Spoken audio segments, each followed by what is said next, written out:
If the clerk will read the amendment. Amendment to H.R.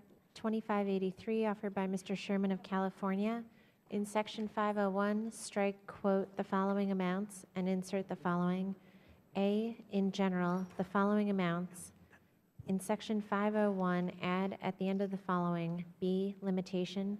Of the funds authorized to be appropriated to the Broadcasting Board of Governors, $2.5 million may only be obligated and expended for Voice of America Sindhi language communication.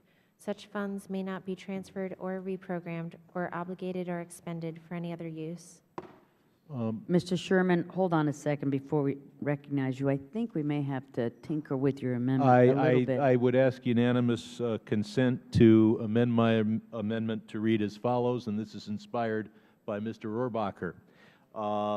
Of the funds authorized to be appropriated to the Broadcasting Board of Governors, $1.5 million, big discount here, is authorized to be appropriated only for Sindhi language communication. Such funds may not be used for any other purpose. Do I have you? Without objection, the amendment has been amended and approved.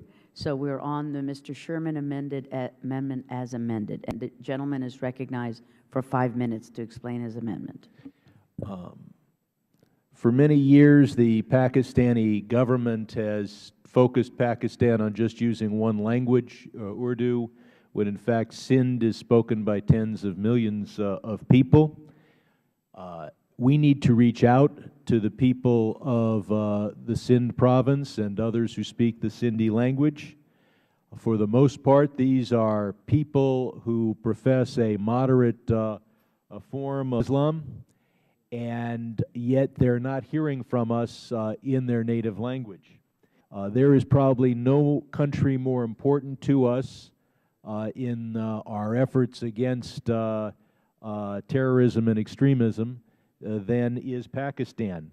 But we cannot just reach the Pakistani people in the Urdu language.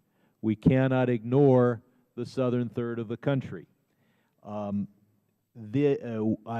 received reports from the Voice of America that they could begin communicating in the Sindh language if they were to devote $1.5 million to this.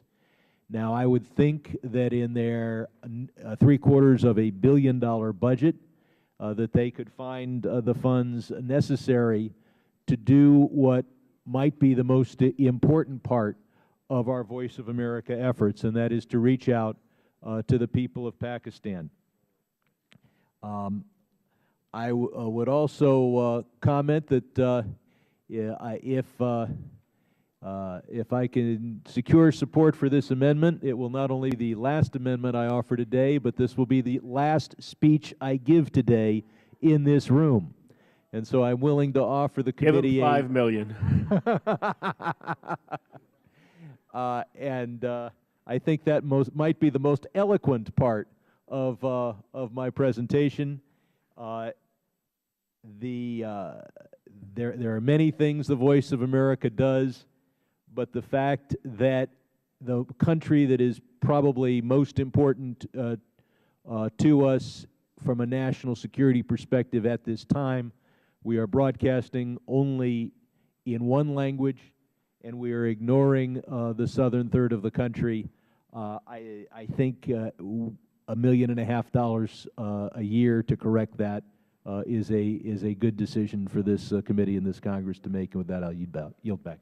Thank you, Mr. Sherman.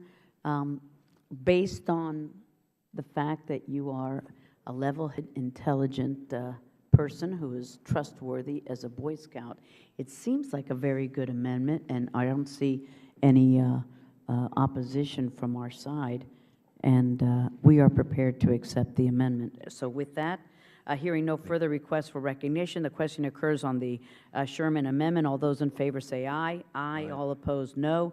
In the opinion of the chair, the ayes have it, and the amendment is agreed to. Are there any amendments? What about Yiddish? Are there any other amendments to this title? Wonderful. Hearing no further amendments to this title, we will proceed